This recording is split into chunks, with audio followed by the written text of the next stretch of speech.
Everybody, and thank you for participating in the second session of the Ottawa Jewish Community Foundation's Business Leaders Series with entrepreneur and philanthropist Mitch Garber. I'm Lawrence Weinstein, and I am proud to chair the Foundation's Board of Directors. This week, thanks to the generosity of our donors, the Foundation is distributing just over $2.1 million in funds to community organizations, including those on the front line, such as Hillel Lodge, Tamir, and Jewish Family Services.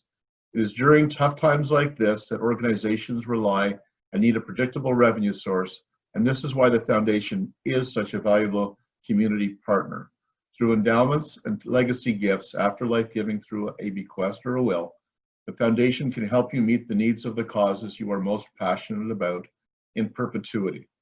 A quick housekeeping note: we have muted everyone for the duration of the presentation, but there will be a short Q&A at the end, moderated by our CEO, Andrea Friedman. If you would like to ask a question, please type them to her in the chat at the bottom of your screen. It is now my pleasure to introduce our special guest speaker, Mitch Garber.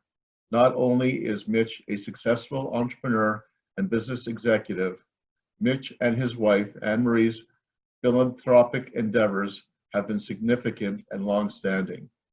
Mitch has an extensive and impressive resume.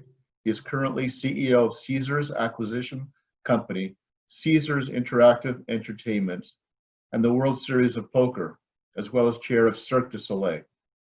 He began his career as a lawyer at the Montreal firm of Lazarus Charbonneau, but soon launched himself into the world of business and entrepreneurship with a focus on gaming, where he has always been a pioneer.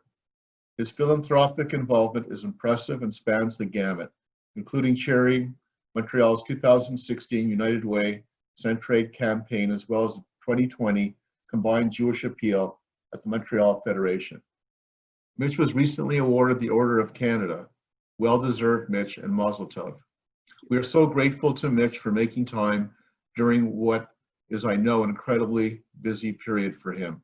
Mitch, please take it away. Thanks very much. I really appreciate it. And I was just, I was saying earlier, I have a few things that I want to talk about briefly, and then I'd love to just get questions and talk to people. What I was mentioning earlier was that I have a very deep-rooted attachment to the city of Ottawa. My Uncle Richard's on this Zoom call, and our great-grandmother came to Canada in 1906. So we've been here for just well over 100 years. And part of the family moved very quickly from Montreal to Ottawa. And so we have a few generations of our family that not long after my great-grandmother arrived, chose Ottawa as their home and have lived and been in Ottawa. The Palmer family is our family, and there are some Garbers in Ottawa as well. And Richard has made his way back to the Ottawa region. I later went to law school at the University of Ottawa, so I lived 3 years in the Ottawa-Gatineau area. And I'm currently the chairman of Invest in Canada, which is the agency that Justin Trudeau created, which is responsible for all of the foreign investment that comes into Canada from companies from foreign countries. And it's a really interesting organization. I think we do really good work. And so obviously the head office is in Ottawa, and I spend some time at board meetings and meeting with legislators and others in Ottawa. So I come by the city of Ottawa, honestly, and so I have an attachment to the city. And I also, I understand that you have a very active community, and I'm impressed by the amount of money that community is able to raise, and especially the emergency fund that I was just told about. Of course, we have similar needs in Montreal. It doesn't matter the size of the need or the number of people. The needs are the same. The elderly who are lonely and unable to leave their apartments or their homes or the hospital that they're in, unable to get groceries. The frontline workers that are also unable to go out and get their own groceries because they're busy working in the hospitals all day. The economic impact, which I'll talk about in a minute, which is going to impact the ability for parents to afford to send their children to Jewish school, to Jewish camp. There's going to be a real ripple effect here. And I think it's going to be up to community leaders to be able to communicate to other community leaders what that urgency really is. I was saying to people in Montreal, and at 5:30 I'll be speaking to the 150 or so largest donors in Montreal, that there have been two seismic events for Quebecers. The 1976 referendum, which saw us lose almost a third of our Jewish community that left Montreal, which really hurt our ability to raise money. And I think the pandemic is the second seismic event that we're facing. And we don't yet know or understand what the impact's going to be. And I think it's a microcosm of what we're seeing globally, meaning you watch the stock market every day and you ask yourself, well, how can the market be up 600 points today and 600 points 2 days ago when there's 32 million Americans unemployed, where everyone that we know in the civilized world has not been to work in almost 3 months, that most businesses haven't paid their rent to their landlords in the last 2 to 3 months. No child has been in school in the last 2 to 3 months. And as much as you may be allowed to return back to what people say is some normalcy, it's not normal, because the stores really aren't open and they're not crowded, and the movie theaters aren't open, and the sporting arenas aren't open, and the airlines aren't flying internationally, and the hotels aren't open, and the restaurants aren't open. So it's hard for me to understand how we're just talking about all this optimism in the market when in the real world, almost everybody's at a standstill. So, you know, unless you're Harley Finkelstein and you're a top executive at Shopify, and I muzzle tov him because he's one of, you know, the great Canadian business people, and I know him and love him personally, but moreover, I think we need to celebrate people like him who are recognizing and realizing great success. And I think as Ottawa natives, you should be particularly proud of what's going on with Shopify. And I'm sure Harley's going to become a leader, if he's not already a leader, in your community. But my point is that the human toll and the economic toll, I think, are yet unknown. And we're about to go out in our community. So I asked Andrea when I came on, I said, you know, what are you hearing about in your community when you ask people for money right now?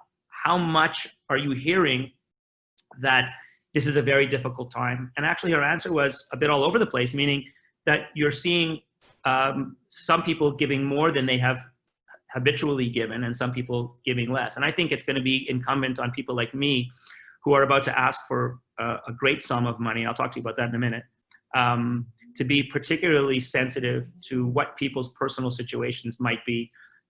We always think we know how much money the other guy has. Sometimes we're right, sometimes we're wrong. But I think in this case, we can't really afford to be wrong, because it's hard to imagine. One of our biggest retail businesses in Montreal, Aldo, you know, a great Canadian shoe manufacturer and distributor, filed for bankruptcy about 10 days ago. So if Aldo can file for bankruptcy, you can imagine what type of small bankruptcies are about to hit us once the courts are open, which is another thing that people aren't paying attention to. The courts aren't open. So there's a bunch of bankruptcy filings that have yet to be made because the court's not open. So people are sitting in a business where they can't pay any of their bills. They are insolvent, but they can't file for bankruptcy because there's no court to hear them. So this pandemic is going to, I think, be a bigger impact, negative impact than we imagine, which is why the discussions that we're having as a community that needs to raise money to support our community are even more important than they ever have been before. So what makes our collective organizations important is that nobody else is going to support the Ottawa Jewish community other than Ottawa Jews, and nobody else is going to support the Montreal Jewish community other than Montreal Jews. And so we have to now go out with this new great sensitivity, and we have to try to ask people to be as generous as they can be and explain to them really well what the impact of the pandemic has been. And I've been really quite forceful with the Montreal leadership, and Lindsay Rothstein's on the phone, about where I think our weaknesses are in Montreal. I think that over the last decades, and this may not be the case in Ottawa, we have explained our case for giving very poorly. We've kind of treated it like a Jewish tax. Like, it's the time of year, and here I am, and your gift last year was, and we expect your gift this year to be that gift plus, I don't know, 5%, or make up a number. And I don't think that's a case for giving. I think that's part of the case for giving. Yes, we are Jews and we have a community to support, and if we don't do it, no one else will. But that's not the case for giving. The case for giving is that we have people who are living below the poverty level. We have people who are not eating the way that they deserve to be eating. A few years ago, we raised about $8 million for Holocaust survivors. We have too many of them in Montreal. And many, many of them are below the poverty line. And we obviously felt that they should live their last years with dignity. And that's a case for giving. That's a lot better to go to someone and ask them for a donation to help Holocaust survivors live with dignity for the last years of their life than it is to simply refer to the money that we're trying to raise as the Jewish tax. And the other element that I think we have to be particularly sensitive about is the future of business. What's, you know, when you hear the unemployment number, how many people will be hired back? A lot of businesses are probably realizing that they're going to have to survive on fewer employees, that some people can work from home efficiently. I think that's been maybe one of the things we've learned from this, is that we can actually be at home. We could actually have productive meetings from home. We can travel less on business if we're business people. But I do think that we're going to be faced with a bunch of small business bankruptcies and then a bunch of other businesses hiring back fewer people. And I think if we prepare for it and if we don't sugarcoat it, it's going to make it easier for us to go out and make the case for giving, because those people in your community and my community, and I'm going to talk to them tonight, whose businesses will resume and who are financially healthy, are really going to have to step up in a meaningful way, because it's going to be hard for them to not realize that with everybody being home for months at a time, that there's a huge economic need and impact. And then you have the nature of this pandemic. The nature of the pandemic is twofold. Number one, it was spreading extremely quickly. And in order to flatten the curve and save the hospital system from overcrowding, we all stayed home. And then the second thing is, because people over 65 years old and those with any type of, you know, immune deficiency or any other type of prevailing ailment or diabetes are particularly susceptible to being critically ill and to dying from the disease. So we're counting on our entire community, not the Jewish community, our cities and our country, to act responsibly to save the healthcare system and to act responsibly to save the elderly population. And then we're asking the elderly population essentially to stay home. And that seems to be quite an unfortunate byproduct of the pandemic. If you have an elderly person with a lung problem, it's probably going to be difficult for that person to leave the house. Now, if it's hard for that person to leave the house, what are we going to do as a community to make them not leaving the house be more, I guess, you know, not enjoyable, because I don't think it's going to be enjoyable, but more palatable. And even if it's just a phone call. And so when we go out in our community, as you do in yours, and Andrea was telling me about this earlier, we don't only talk about money, because you either have to have time or money. If you don't have time or money, then you're one of the people that we're going to be helping. If you have no time and no money, it means that you probably need some help. And so we're looking for people to have time and obviously people to have money. So the pandemic has this human toll where it's clearly making people very sick, and it's taxing our healthcare system. And then you have the financial toll, which, you know, it's killing businesses and it's really hurting the economy in a way that we've never seen before, notwithstanding money that the government is going to provide to try to stimulate the economy. Then you have the future of business, which is going to change forever. If you own a restaurant, or maybe not forever, but for years to come, a restaurant or a movie theater or an airline or a hotel, it's going to change. There are going to be fewer people. A, people are afraid. B, people are going to have less money, so they're going to have less disposable income to spend. And then the last thing that's going to be affected, unfortunately, is philanthropy. How is it possible that we're going to be able to raise as much money in a pandemic as we were, you know, able to raise before the pandemic? And we're going to answer that question in Montreal tonight. So I'm going to give you a small scoop about what I'm going to disclose to our largest donors tonight. They don't know this yet. So I'd ask you not to speak to any Montrealers before 5:30. We're going to change the way we raise money in Montreal because of the pandemic. And instead of struggling to make our 2020 target, we're going to extend the campaign for a couple of years at least and have a large capital campaign. And we're going to make that campaign, we're going to just define it really, really well. Because what we do here, what we've done here historically is we've had this Jewish tax idea, which I don't like, of course. And then we have our base needs to support all the agencies that you support in Ottawa and we support in Montreal. And then once every year or two or three, there's an emergency. So the emergency for us, you know, one year it was Holocaust survivors.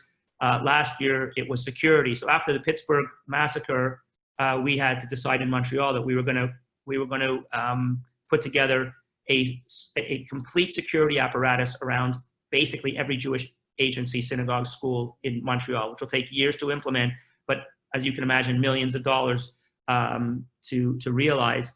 So take a proactive approach to try to ensure that Montreal doesn't become another Pittsburgh, because there really isn't any difference between Montreal and Pittsburgh other than the fact that the shootings, well, I mean, I guess there's a more ready availability of guns in Pittsburgh, but otherwise there are people that hate Jews in Montreal that would, potentially think about doing what happened in Pittsburgh.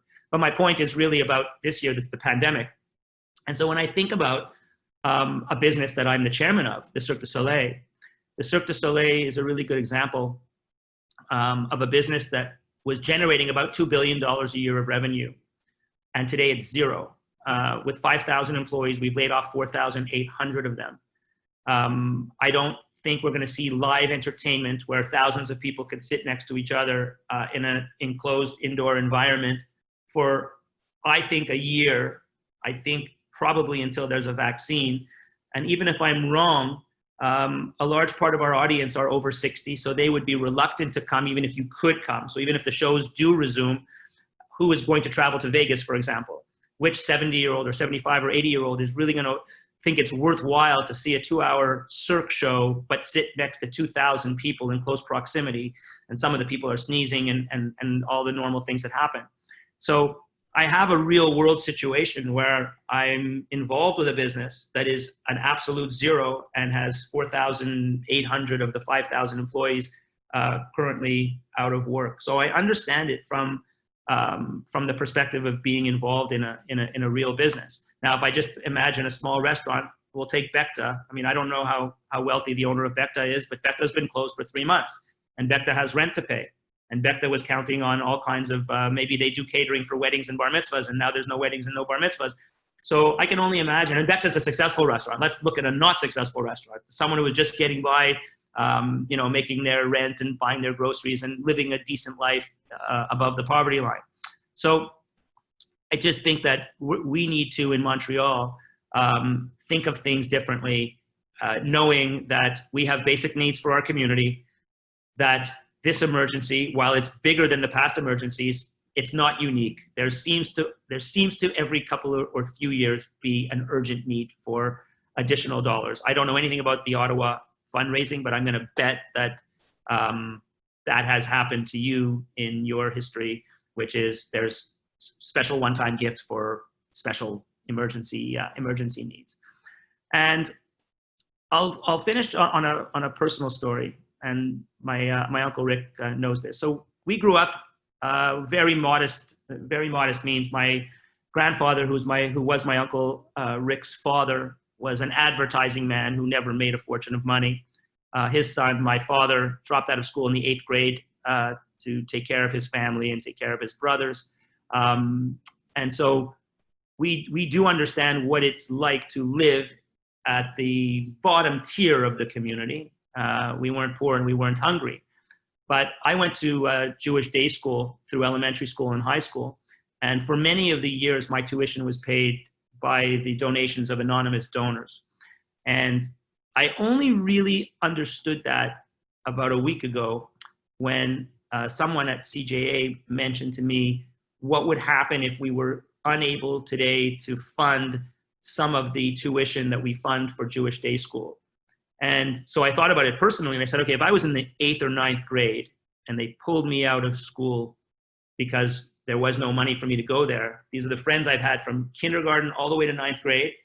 I'm thinking about graduating from this school. I've been learning Hebrew for my entire life, studied for my bar mitzvah, all that stuff. And you pull me out of school and you stick me into a public school somewhere where I don't know anybody. I would survive, but I doubt that I would have been where I am today.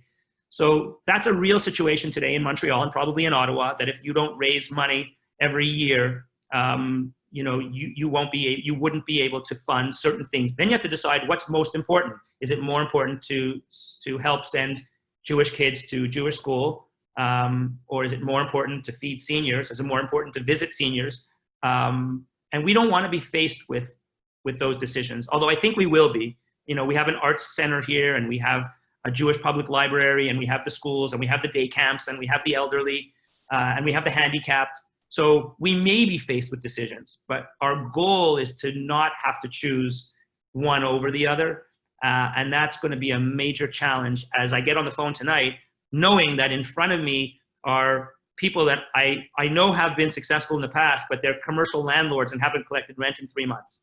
Or I know that they're in the schmata business and they haven't sold a single garment in 3 months. Or they own a restaurant and they haven't had any customers in a month.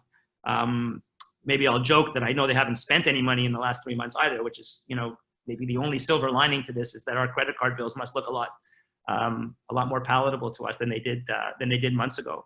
So essentially, I'm really trying to understand what the impact of the pandemic is going to be in a pragmatic way, understanding why we self-confined, understanding why we're going to open up, understanding how people are going to be reticent to do certain activities and how that's going to impact the economy, and then understanding how people are going to feel poorer, even if they're not, because we're human and we have human emotions, and it's very hard to feel financially great right now, like I said, unless you're running Shopify or Zoom, which only a very few people have that luxury. So that's just my view. I've been asked to give that view to Israel Bonds last week, and I'll give it tonight to, in a briefer format, to the largest donors, the 150 or so largest donors at our combined Jewish appeal. And I really enjoy having the opportunity to talk to people. And I just think, like I said to Andrea, I need to understand what people are saying to you when you ask them for money, because Montreal and Ottawa are not different. The numbers are just different. We have more people, and therefore we have more dollars. But our people do the same thing. They're in real estate. They're in the schmata business. They're all the same. They're doctors they're dentists that haven't been to the office in 3 months. They're doctors that haven't, seen a patient in months. It's all basically the same. So yeah, I think I've talked enough, and I just wanted to have a chance to give you a couple of my thoughts on matters, and tell you that I see it in the business that I'm sitting on top of right now, in a very real way. These people are really unemployed and collecting unemployment insurance, and feeling probably worse than they have at any time in their life, because they didn't do anything wrong. They were doing great work. They just became unemployed as a result of something completely out of their. I don't mind when people lose their job for doing a bad job. I do mind when people lose their job for doing a great job, and that's what's happened in our economy today from the pandemic. So I don't mean to be negative. I mean to be realistic and real. I'm confident. I think we'll come out of it. I think we'll raise money. I think we'll help the elderly. I think we'll be able to fund tuition. I think it'll all be fine. But we need to work hard through it and know that it's real to a lot of people. So that's my few minutes of personal viewpoint. So thank you for that, Mitch. That was incredible. So very much appreciate that. As Lori mentioned before, if you have questions, please send them to me in the chat. It's Andrea Friedman, and I'm happy to try to moderate a discussion. Mitch, maybe I'll get started with a couple of questions based on a few things that you said. You referenced sort of how federations have fundraised as a Jewish tax. And to me, that has positive and negative connotations to it. You're the chair of the campaign. What motivated you to take on this position at this particular time? Two things. I think, well, first of all, I hope you'll appreciate my transparency, because some of the things that I say are potentially not popular, but they're true. So the first thing, which will be popular, is that I chaired the Centre United Way campaign, and I always said that nobody will take care of the poorest Montrealers other than Montrealers, and then of course no one will take care of the Montreal Jews in need other than Montreal Jews. So once I was helping the poorest Montrealers, I knew it was my duty to do the same thing in the Jewish community, and they asked me, and I know why they asked me, and that's going to be the second piece. The Montreal Jewish community has been unbelievably led by a small group of very wealthy, multi-generational families. The Bronfmans, the Goodmans, the Azraelis, the Adams. There's a group of families that have contributed a lion's share. And the sons, I was going to say the sons and daughters, but that we haven't even gotten to that point yet. But the sons of those families have taken the leadership of the campaign. Joel Siegel, Alvin Siegel's son, Stephen Bronfman, Charles's son. They've taken the campaign. Jonathan Goodman, Morris Goodman's son, and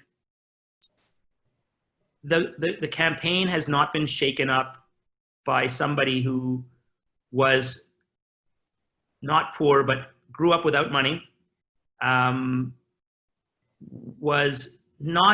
didn't feel very close to the to combined Jewish appeal. I didn't feel that since I didn't have any money, but I didn't need their money, I felt that they didn't count me because I wasn't a donor because I didn't have any money, and I didn't have too little money that I needed their money.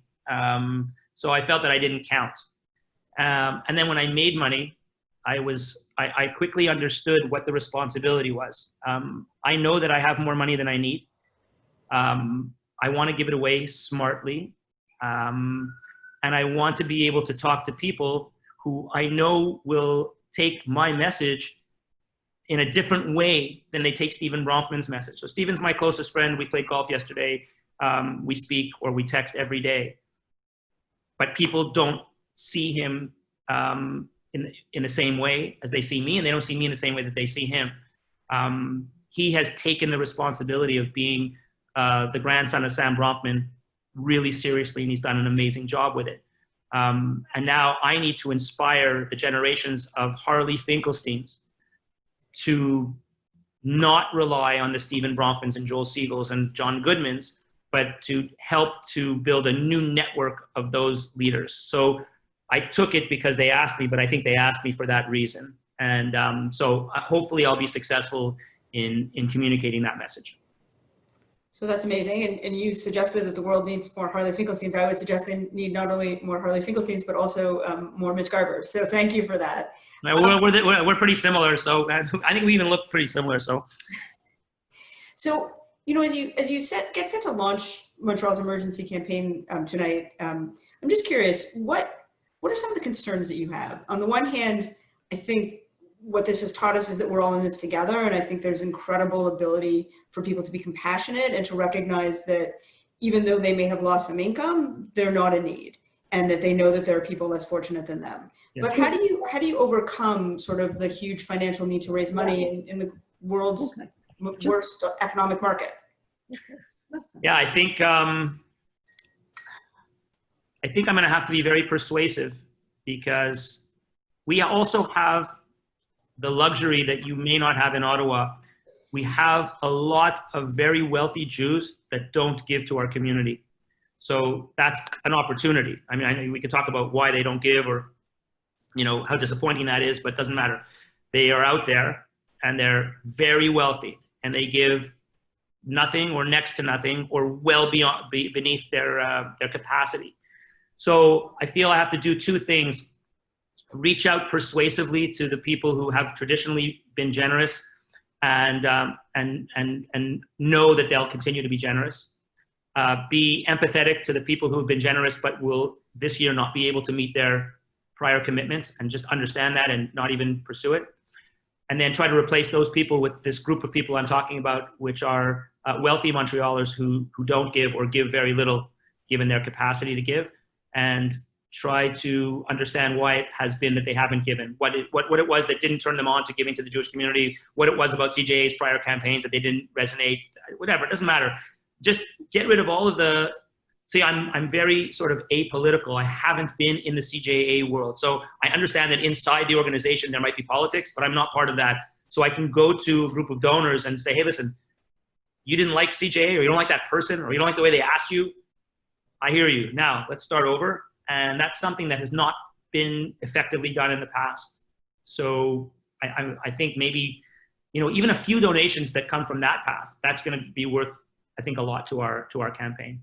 Yeah, but we have so many great donors that have been cultivated by CJA that they don't need me. I'll just show up and they'll write their checks, and I'll be of no use to them. So I want to use my time to try to go to the people who have traditionally not given, or who we think are not giving to their capacity and need something to identify with. So one thing that we're going to change also this year is two things I think we're going to change. I'm pushing to change them.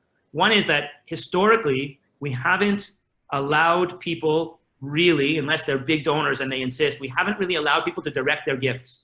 So if Snooki says, listen, you know, the library is what matters to me, I'm going to give you $10,000 and I want it to go to the library, for $10,000, we probably wouldn't do it in the past, or maybe we would, but reluctantly.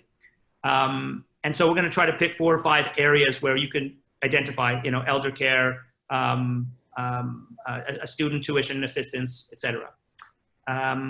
And the second thing we haven't done traditionally, which is controversial, and I might meet with a lot of opposition, which I'm prepared for, and maybe I'll lose this battle, but the future of giving is in recognition. And I understand that tzedakah is to be anonymous and that that's the greatest mitzvah, but not everyone's into the greatest mitzvah.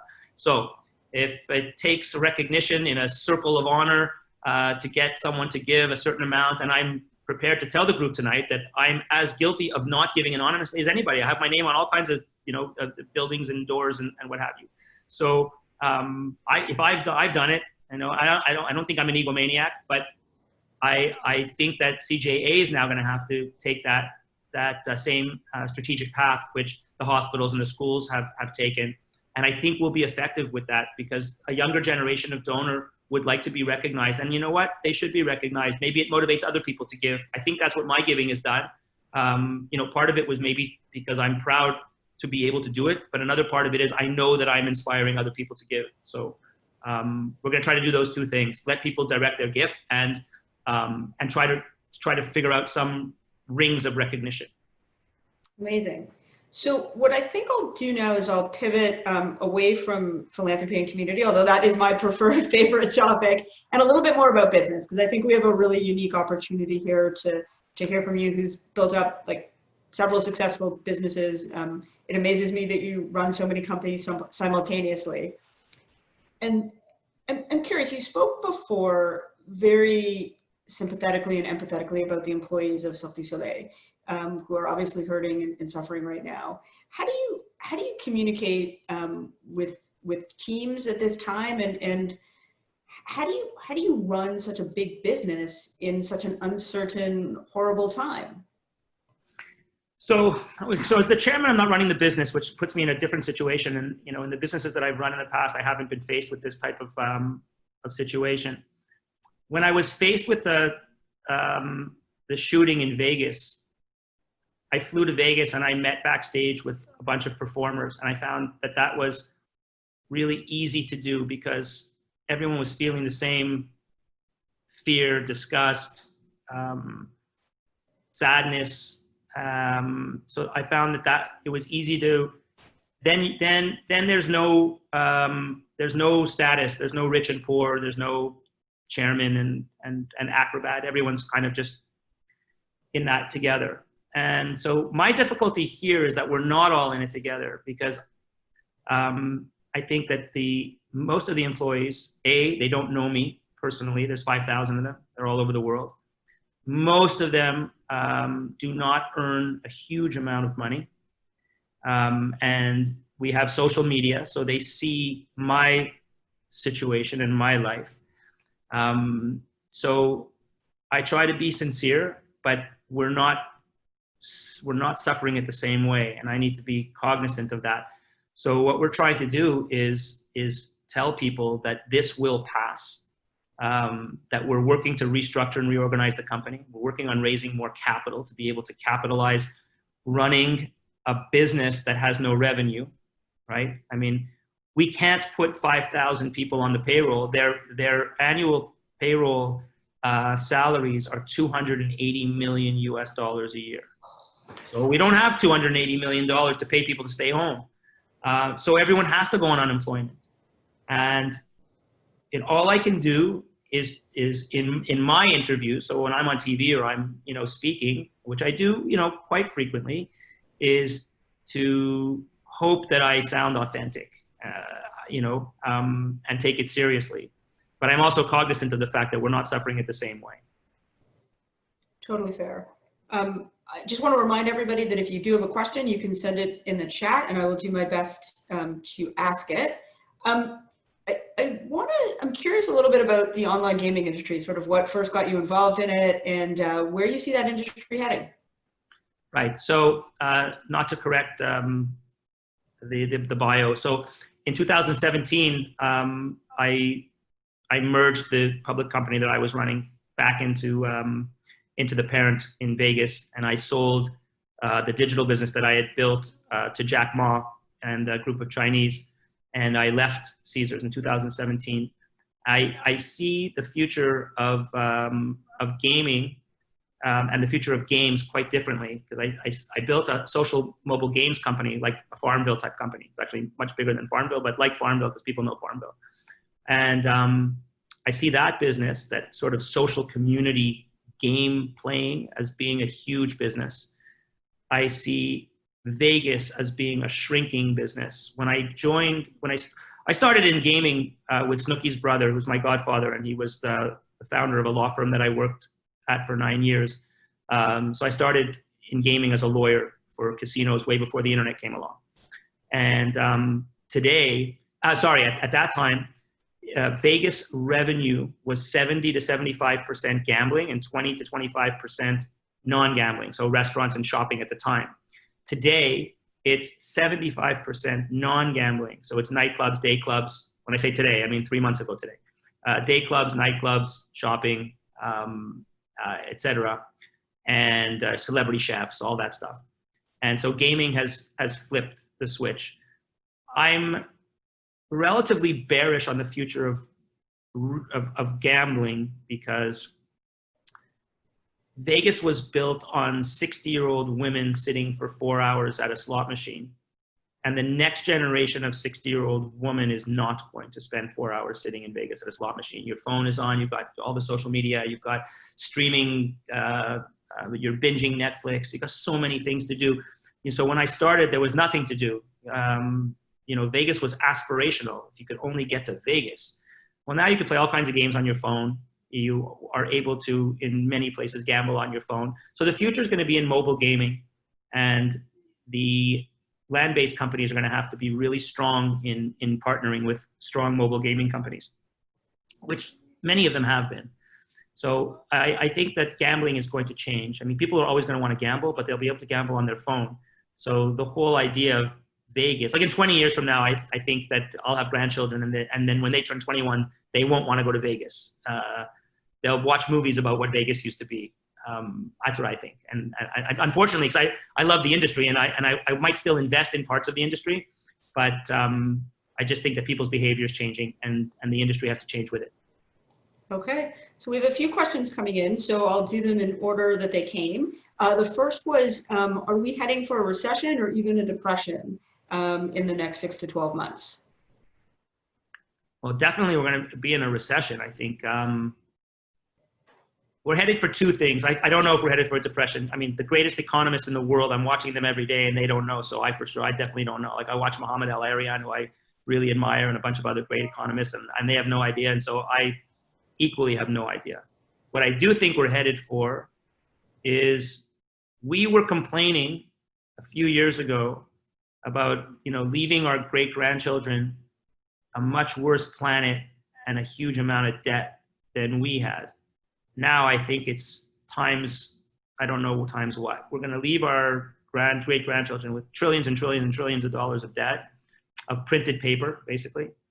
And the planet's gotten a rest for the last 2 months, so the air is clear in places like Hong Kong and Los Angeles. But we're not a race, the humans, I mean, that learn so well from our mistakes. So we're more than likely going to go back to the same patterns of behavior that are destroying the environment. Now, I'm 55, and most of the people, as I can see, are either my age or a bit older on this call. We're not going to suffer from climate change, but our kids and their kids and their kids are really going to suffer. And so I think we're headed for a recession because of what I said earlier. I think that people are going to be poorer, that the unemployment rate is not temporary. Part of it is, a big part of it is, but part of it is permanent. And so more people on welfare, more people searching for jobs, more small businesses bankrupt, more credit cards unpaid, more car payments unmade, more rent payments unmade, less vacation. I'm quite bearish on what the impact of this pandemic is going to be.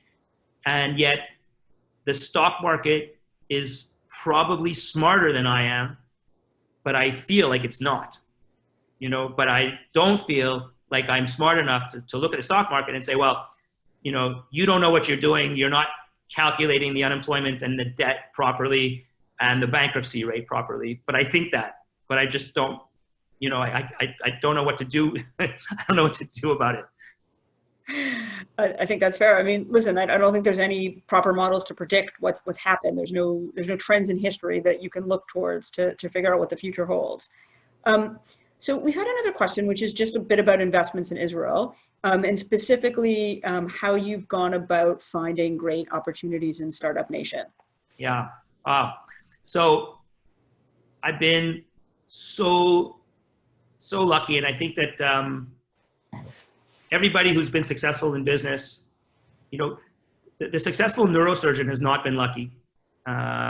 You know, the successful athlete has not been lucky. They work their way to success, and that's their success. The successful business person works his way or her way to success, but needs tons of luck, and things have to fall your way. There's a bunch of people like me who just didn't get the break that I got, whether the break was with Snooki's brother or the break was the next break after that or the next break after that. They're dominoes. And one of the breaks that I got was I met an Israeli entrepreneur in 2003. And then I became completely enamored with the state of Israel and with the people. And I made many friends in Israel. And I got to move my family there for about 8 or 9 months in between jobs when I was living in Europe. And so if I fast forward the clock to 2000, and I did some very good deals where I bought Israeli companies when I was the CEO of a large London Stock Exchange company, and they turned out really well. So when I ended up at Caesars and I went to the board of Caesars and I said, I want to buy this small mobile game, Facebook games company. There's 13 guys in an apartment in Tel Aviv. I had met them and I knew they were going to be successful. Now, I didn't know that they would go from being a $100 million company to a $4.4 billion company. But I can identify usually the strength of the people. And a part of that strength is somehow somewhat dependent on the quality of the unit in the IDF that the people in the company were in. And I really have found that to be a successful way to look at people and businesses. So just let me make a side note. I said something to my wife and my sons one day ago, not knowing that my Uncle Rick was going to be on the call. So I have absolutely no military experience and no military knowledge whatsoever, and I'm not tough enough to be in any military. However, I'm not sure there's a Jewish family in Canada that has more military experience than our Jewish family. My wife was in the Canadian Armed Forces. My Uncle Rick is a career military man, and a very decorated one at that. My Uncle Rick's wife, my aunt, was in the military. My Uncle Rick's 2 sons were in the military. My elder son came back 5 months ago from his IDF service. He served in the intelligence in the IDF. My grandfather, the father of my Uncle Rick, was in the military. My Uncle Rick's mother, my grandmother, was in the military. My wife's sister was in the military. And my wife's father was in the RCMP. There's no way that there's a Jewish family in Canada that can compete with that amount of military experience. So the only person who has no military experience is me. So Rick, I don't know if you agree with me, but I don't know that there's that many Jewish families that have that much military experience. And anyway, the IDF piece has been very good to me. My son served, and the former military intelligence guys in business have been the greatest source of my success in business. So how do you, how do you cope with a son who is in the military when you're so far away, and you worry and you care and you're proud, but how do you manage all those emotions? It was terrible because my son ended up before he ended up in intelligence, which he was in the Kiryat, which is the equivalent of the Pentagon in Israel, or the equivalent of Langley in Israel. He was in a camp in a unit on a base. It was on the northern border, and it was at the exact time that the Iranians were facilitating rocket launches from Syria into the north. And my son, who he grew up a Montreal Jew, so he didn't grow up thinking that he's going to be in any type of danger. And even though in intelligence he was in non-combat, and he was able to choose to not be in combat because he was a 22-year-old lone soldier volunteer. But in his basic training, he was standing guard duty alone at night with his gun and his magazines. And we're watching from home, rockets being launched over from Syria. Now, he was never, now that you look back, imminent danger, but it looks really, really scary. And you just, you start to question whether or not you've been a good parent by allowing this to happen and even encouraging it to happen. So I had a lot of sleepless nights about my own judgment. Leave aside sleepless nights about the safety of my children. And my uncle Rick has a similar situation. He knows that the reason that his boys are in the military is because he was in the military. And I don't speak for him, but I suspect that there's some degree of responsibility that he feels for their safety. And that's just the reality of it. And I he'd speak better of it than I have. Maybe, if you want to unmute him, he'll tell you, but it was difficult. Okay. Hey, Rick. Hey, Mitch, delighted for you to be sharing all your experiences with the Ottawa Jewish community like this. And you're right, on reflection, our family has had a lot of service, but the Ottawa Jewish community has such an incredible record of military service in the Second World War. It is just shocking when you look at the statistics. You go to the Jewish Community Center, and there's chart upon chart of members of the Canadian Army, the Royal Canadian Air Force, the Royal Canadian Navy who served from this community. And I would expect if you were to ask those people on the call right now to put up their hands if their fathers, their uncles served, you would see almost everyone, including your cousins Deborah and Fran, who are on the call now, and your cousin Catherine, whose parents all served. So I think there's been a generational change because there's less need for Canadians to serve today. We still do it. And your son did a magnificent job serving Israel. Thank you, Rick. Appreciate it. So first of all, yash koach to the whole family for your incredible service. It's truly remarkable to hear. We are starting to run a little short of time. We've covered a lot of topics. We've covered philanthropy and community. We've covered business, and we've covered the military. The one major gap that I see in terms of your resume and the like would be sports. So as a former Montrealer, I need to ask about the Expos, and as a big hockey fan, I'm curious about hockey in Seattle. So the floor is yours. Yeah. Well, the easier one is hockey because I've been also very lucky. The gentleman who served as a mentor for me for the last 12 years is really the godfather of, there are two godfathers really of private equity in the United States, David Bonderman, who founded TPG, and Henry Kravis, who founded KKR. So David Bonderman's been mentor, partner, boss, friend, whatever you want to call him. He and Jerry Bruckheimer worked hard, Jerry Bruckheimer, the film producer, to get a franchise awarded to Seattle. And they did. And David asked me if I wanted to join the ownership team. And of course, as a Canadian, Montreal Jewish sports fan, there was no delay in my answering that I was honored that he would have me. And then he put me on the executive committee of the team. So there's about 3 or 4 that make all the decisions. We're choosing the logo, choosing the name, hiring the general manager, et cetera. It's just been amazing. A dream come true.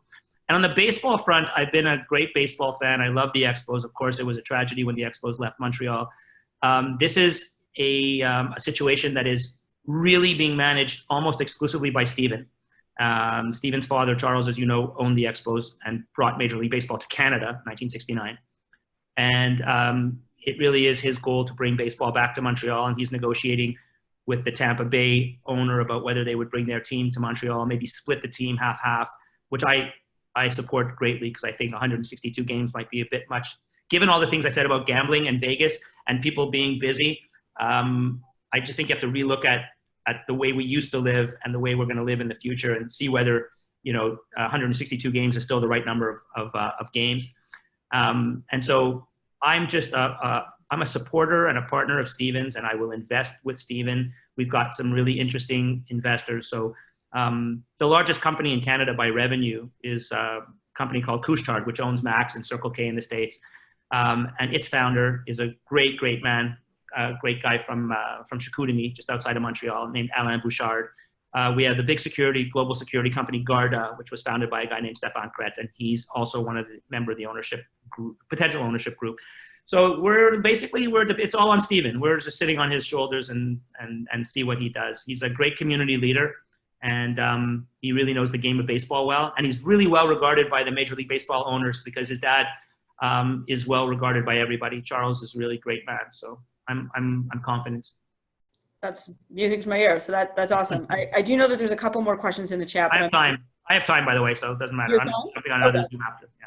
All right. So we'll ask one more from the floor, and then I'll ask a closing question, which is a question from John Greenberg, which is really just about, in your experience, you talked before about some of the children of sort of historic philanthropic families really stepping up to the plate, but not all of them do. So maybe you can speak a little bit about some of the challenges of getting next gen involved in community and philanthropically.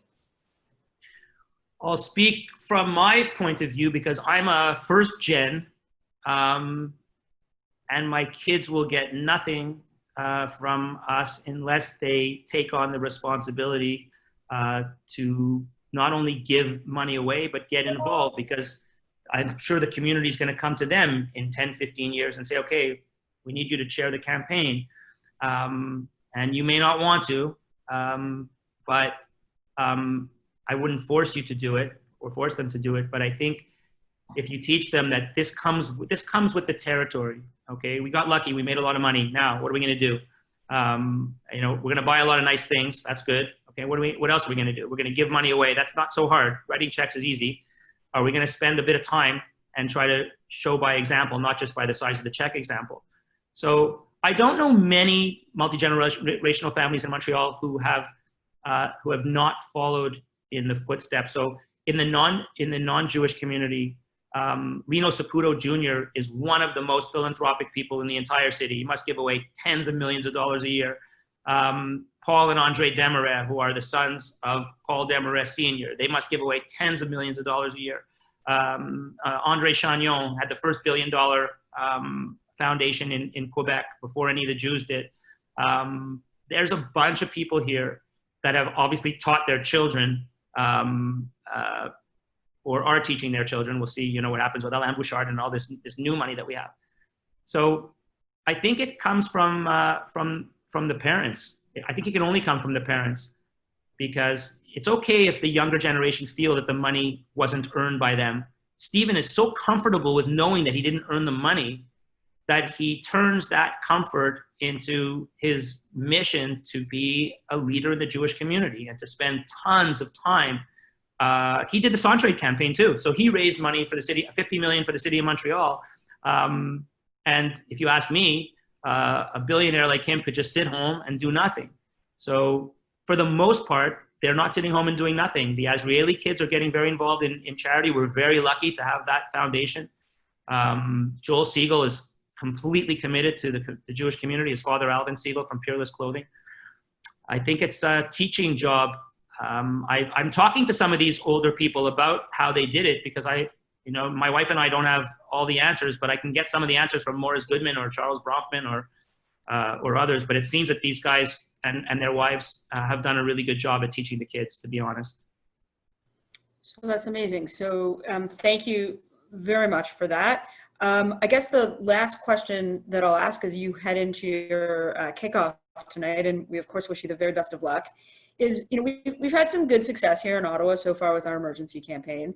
And I was going to reference it, but you did that for me. I guess the final question would be a pitch for the emergency campaign. What would you say to a donor who hasn't yet stepped up to the plate with a gift, or perhaps hasn't made what you would consider to be a capacity gift to the campaign? How do you get them to dig a little deeper? First, I would ask you how sure you are that they have the capacity to dig deeper. This is going to be the tightrope that I expect to be walking on in the next few months, which is knowing who I can look at and say, hey, look, you have a $3 million condo in Florida. You have 2 beautiful cars outside your house. You have a beautiful country home. Your wife and you are dressed in Louis Vuitton and Fendi. It's hard for me to accept that you can't give more. You can tell me you don't want to, but it will be hard for me to accept that you can't. And I'm not afraid to go down that road, as long as I know that, that I'm right, that I'm not assuming things that I don't know. But in the case that I do know, I think being very direct and saying, listen, we need you. This is not a joke. You know, if you could spend $15,000 on a cruise, I'm asking you to spend $15,000 on helping serve the elderly right now. And you probably will still be able to go on that cruise. I'm not asking you to not go on the cruise. I'm asking you to go on the cruise and help feed the elderly. So this is, I mean, I'll come to Ottawa if you want, but this is what this is what I bring to the table. I like to be very direct. I don't mind taking no for an answer, as long as the no comes with some rationale and some reasoning. So that's amazing. Let me thank you, Mitch, for making the time to do this. I didn't actually know that the kickoff was tonight, which makes your agreement to saying yes to us even more meaningful. I found your words to be heartfelt. As you said, you're fully transparent, and that comes across. And we're really, really grateful for you making the time. We, of course, wish you the best of luck with Montreal's campaign tonight. As a small token of our appreciation, we actually made a gift earlier today in your honor to say thank you to Montreal's emergency campaign. So we're grateful to you for your time. I do want to thank everybody who has taken the time to be on this call. I hope you found it to be as meaningful, as impactful as I did. And I really thank everybody for their commitment to Ottawa's Jewish community. And I encourage everybody to please stay safe, stay healthy, and let's continue to follow the guidelines that the government puts out for us as to what is best practices in terms of keeping us all healthy. We will now unmute everybody. If anybody wants to stay and chat, the floor is yours. So I have a couple of minutes, if you don't mind. I'll stay with you because I see you had a couple of questions here, and I'm sitting alone. I'm sitting alone in my office, so I don't mind. I saw my cousin Catherine is here too, so I have a bunch of cousins on the line. I want to answer the most controversial question. So Martin Freeman's asking me that he's read that the Cirque du Soleil is not interested in the investment that Quebecor wants to make in the company, and if it's true, why? So I don't. It's a very interesting question, and I am. So it's not true that the Cirque du Soleil is not interested. I'm the chairman of the company, and I've said publicly, and I'll say it here, that I will look at every offer to purchase or refinance the company, including an offer from Quebecor. It's not a secret, and you can Google it afterwards. Mitch Garber and Pierre-Carl Pelledo. I don't like him at all. I don't like the way he does business. I don't like the way he treats people. I don't like his litigiousness. So I don't like the way he dominates the media and uses the media as a tool. But he may end up being the owner of the Cirque du Soleil, and if he is, I won't be the chairman by mutual choice. So it wouldn't take long. But I don't know that Quebecor would be the best owner of the Cirque du Soleil. The former founder, Guy Laliberté, has expressed a real interest in potentially bidding. The investment arm of the Quebec government today announced that it's going to lend the company money and potentially participate in a bid to acquire the company with the current owners, which is TPG and Fosun, the Chinese group, and the Caisse de Dépôt, which I'm sure you're all You all know what that is. It's the local pension, big pension plan here in Quebec. So yeah, I don't, it's not the Cirque du Soleil. It's really sort of, it's me, and it's my feelings towards the controlling shareholder of Quebecor, but I won't let that get in the way. If it's the best offer, I wouldn't be able to get in the way anyway. I'm not sitting alone as the decider here. So, but I haven't been shy to talk about my feelings about him. So. Thank you for that. There's some more questions in the chat if you're interested in addressing any of them. Yeah. Do I have any idea how the Liberals plan to pay down the $400 billion in grants he's dishing out? Of course, I don't have any idea how either the US or Canada are intending to pay this debt. As you can well imagine, the government has a limited sources of revenue, tax being the most important one.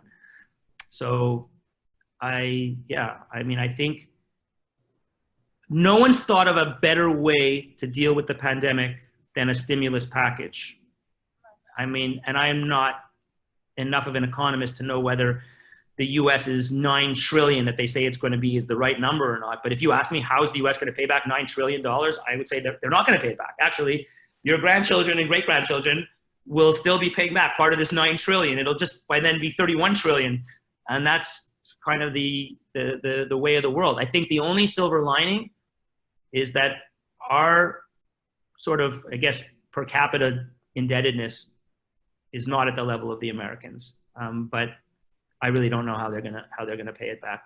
And I'm sure there's no plan to pay it back quickly, because there is no $400 billion that's gonna rain on Canada anytime soon.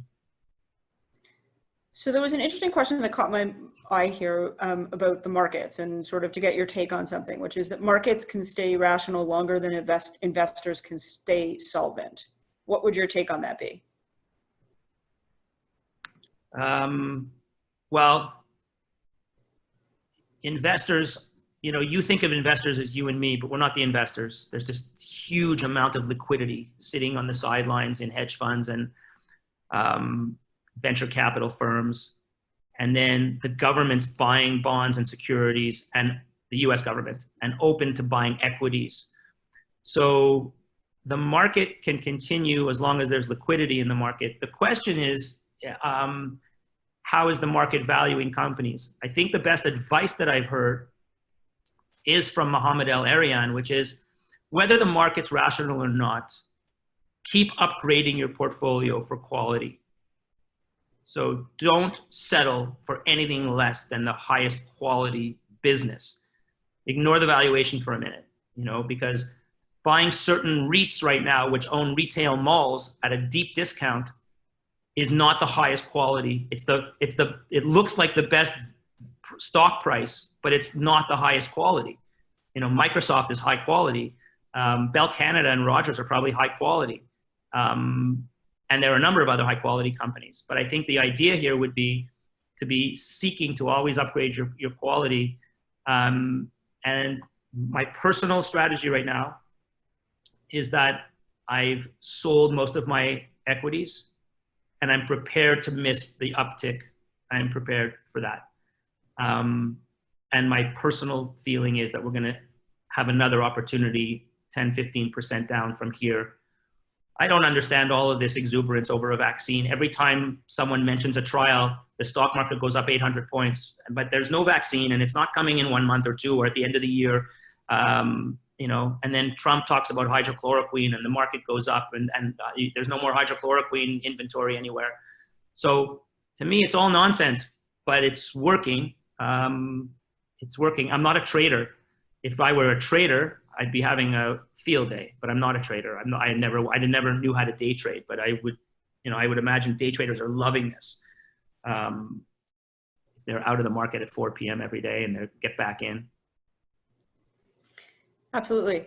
All right. Any last questions?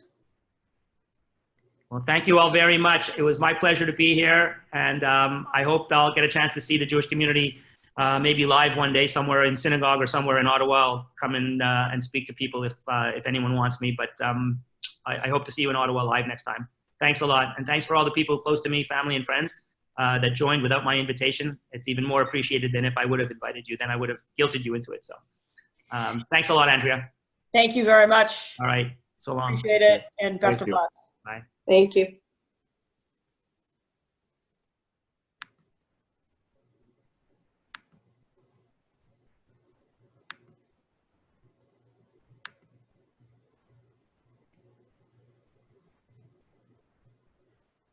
Hi, David. Oh.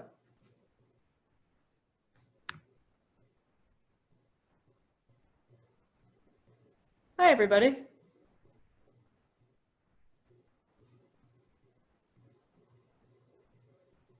Hi, Pentos.